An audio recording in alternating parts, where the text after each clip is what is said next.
Hi everyone, this is Robbie from Onberger, and today's lesson is about checkup smart HMI. Let's open DRL Studio. In this lesson, we will use many power-ups, so make sure to follow the previous lesson where power-up library is explained in detail. The focus of this application is to realize some kind of sending movement given 4 points. So I will take 4 points on the table and then I will generate a move serpentine command based on those 4 points. Now let's jump in the code. I will use in this application the onRobot sender tool. So here I am importing the onRobot power-up. And you see here I have the sender with the IP address, and then I'm setting the desired rotation per minute. To realize the serpentine motion, I'm using the power-up motion library, and you see here I use the move serpentine command. Let's check the documentation.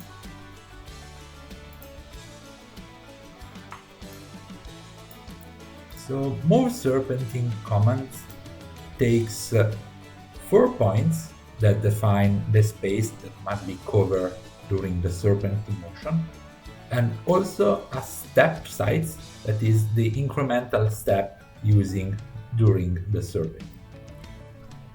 So in my code, here are the 4 points that define the serpentine motion.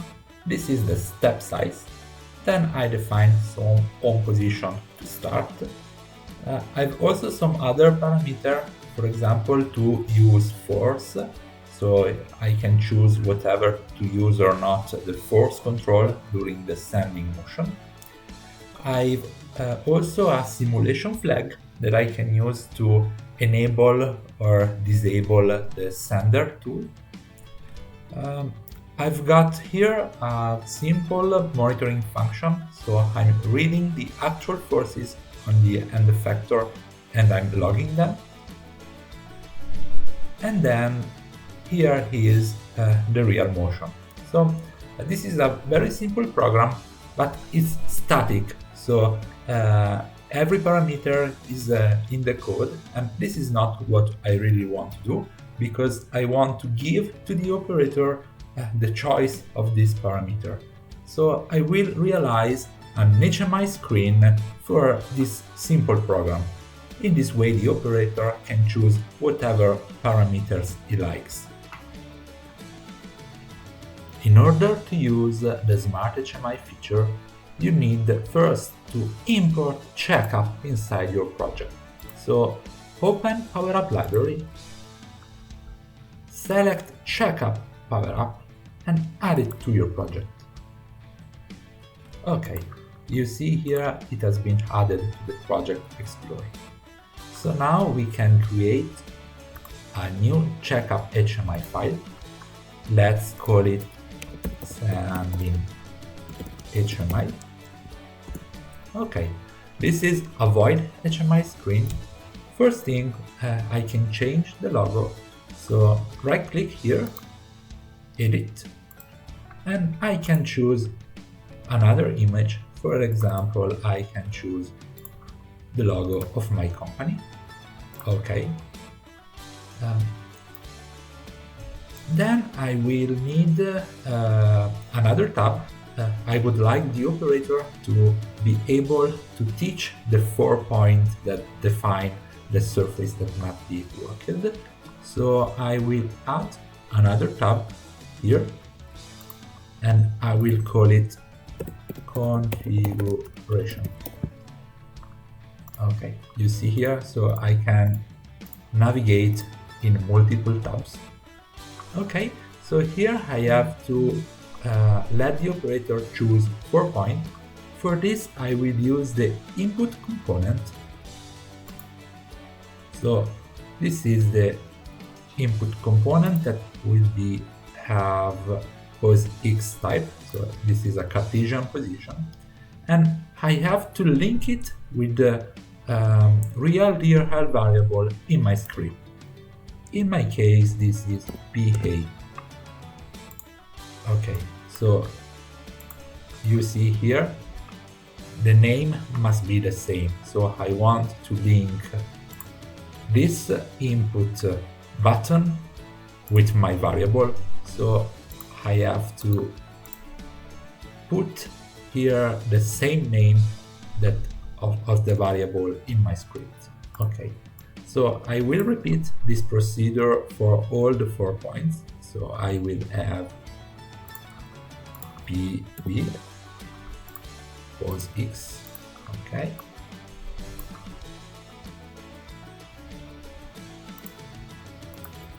PC pose X, okay, and finally I will have PD pose X. Okay, now I have the 4 buttons to teach the position. I can also add an image, so I will choose the serpentine image. Okay, so I can move it with this drag and drop movement inside my HMI. I can change the size, so maybe a bit smaller. Okay, and put it here. If I want to see a preview of the HMI, I can click on this button, and so you will see here how it will look like on the teach pendant of the robot. Now let's turn back to the home screen. Here I can add some text. For example, I can add a title, so standing application.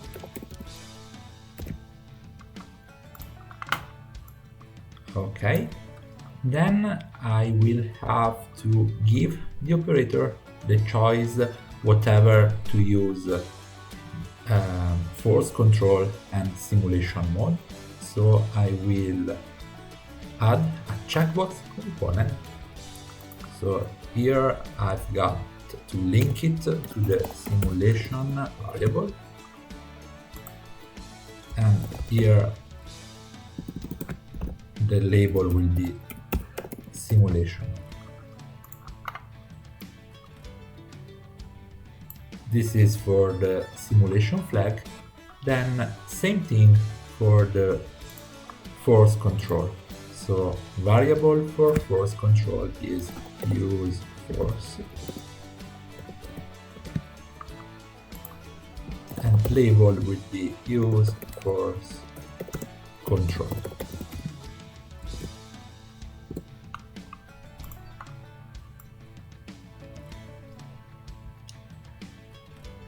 Okay, so you see these use force and simulation are the 2 variables that have been linked with these 2 checkboxes.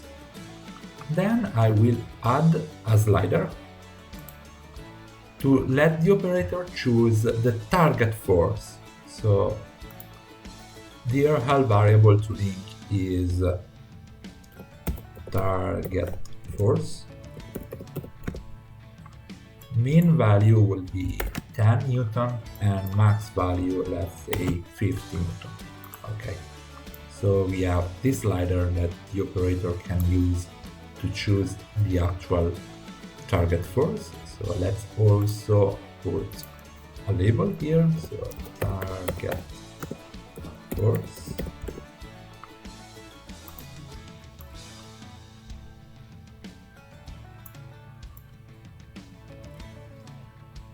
Okay, I would like for the operator also to choose the step size of the serpentine. So I will add another input parameter. This time the variable is step and the type is number.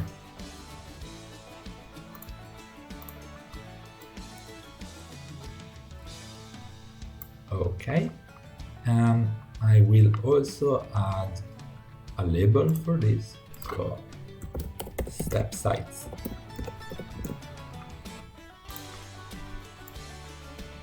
Okay, so if I see the preview, this is how it will look like. So I will have this slider to choose the target first, and I will have this input field to input the desired step size. Then I will add two buttons to let the operator start and stop the task. So I will add button text will be start. I can also attach an image for this, so let's just put this green icon. DRL function, it will be sending equals true. So this can be any valid DRL function. I will come on this later, so let's wait for it. Okay. So same thing for the stop button. So button test stop. I will add a red image. Okay. DRL function will be motion dot stop motion. So I will use here the stop motion function of the motion power up, and this will stop all the motion that have been executed by the move serpentine command. Okay, so now I have to change a bit my script. So I will have to add a sending flag. So this variable will be used to check if the operator has given a start or stop command. So okay, I will have to add a while loop here. So I will loop all this piece of code, but I will have to execute the move serpentine only if sending is true. So if sending,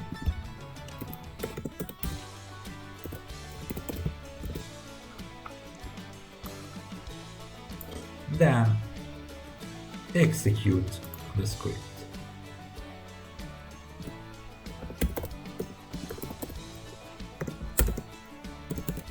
And then I will put to false again my sending variable. Okay, so here the program will continuously loop here, but the move serpentine command will be executed only when the operator click on the start button. So when the operator click on the start button, you see sending will be true. And so we will be going inside this part of the code. Inside my HMI screen, I will also add a variable monitor. So I will, for example, choose a green color for it, and I will link it with the actual force variable. In this way, I can display the actual forces that are exerting on the end effector during the sending application. So let's have a label here, actual force. Okay, and finally I can put also here some nice images. So for example, let's put a Doosan image here. Okay, nice. I will save the HMI and then I will now upload it to the robot. Before testing the application, we need to correctly initialize checkup library inside our Python script. So we will import the checkup power up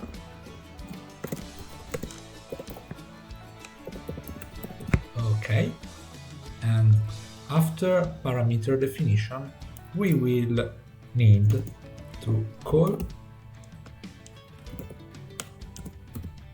this HMI init function. So here we need to pass the HMI name. In this case will be sending HMI. So the name must be the same of the file that you have created. And then you will also need to specify the on-bar-grab serial number. So for my case, it would be something like this.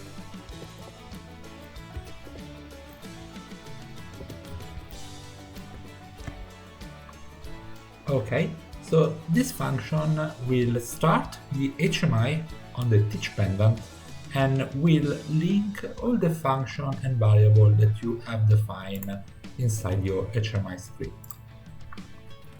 So this function may take a while, so you can use also this wait HMI function to wait for the initialization process to complete. If this is the first time that you're using the Smart HMI on a certain robot, you have first to install the HMI library on the robot. So make sure to be connected to the on-bar-grab network and scan the network to find the on-bar-grab IP address and connect to your robot. Okay, then take control of the robot with these buttons, okay, and give OK from the teach pendant. At this point, you can upload the library. So go here and install checkup on robot. So this will take some seconds.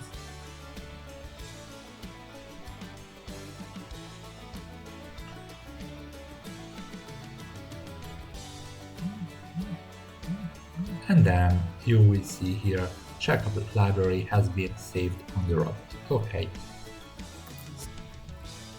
So at this point you are ready to test the HMI on the robot teach pendant. So click on this button, install on robot.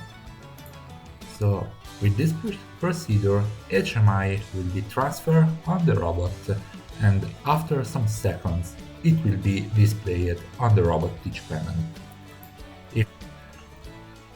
If this is the first time that you are running the HMI on the robot, it will take some time for the HMI to pop up on the teach pendant. Okay, so now we can test the final application. This is how it looks on the robot teach pendant. So this is the home screen, but let's start from configuration. So we now have to take the 4 points that define the serpentine motion. Okay, let's start by this. So this is point A, and I will push get pulse. This is my point B. Now this is point C, and finally this is point B. So you see, when you push the get pulse button, the icons will turn green. So this means that the new pulse has actually been acquired by the HMI. Instead, if the icons will turn red, that means that there were some error during activation of the pulse. Okay, so now we are ready to actually run the sending application. So let's start our program.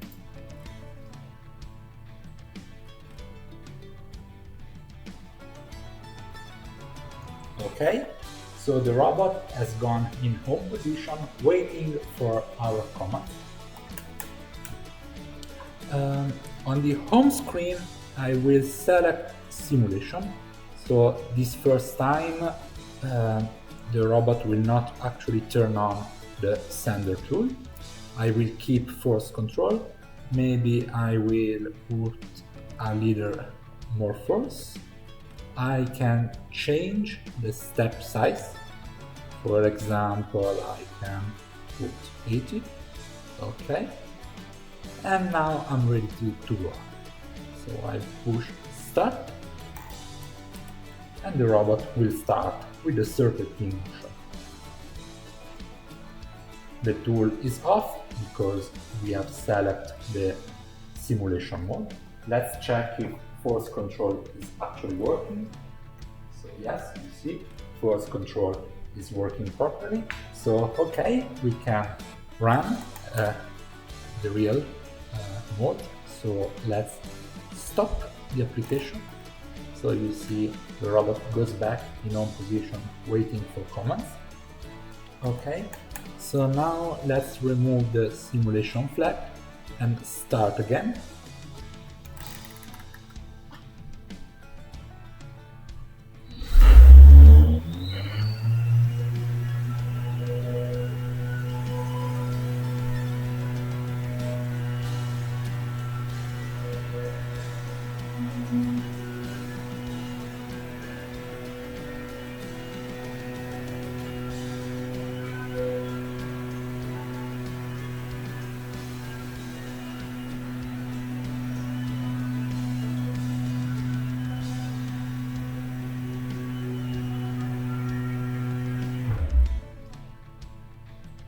Okay, nice.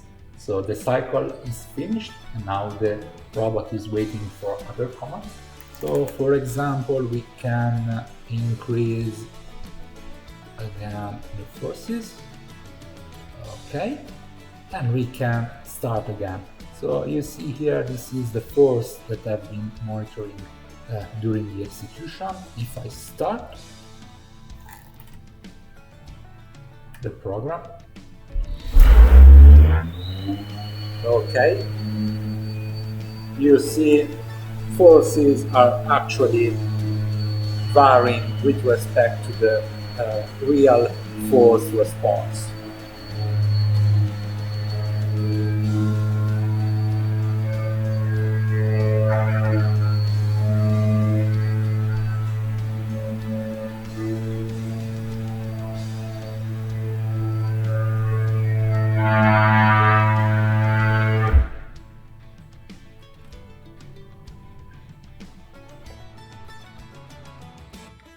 Okay, that's it for this smart HMI tutorial, and thank you for watching, and let's keep in touch for the next lesson.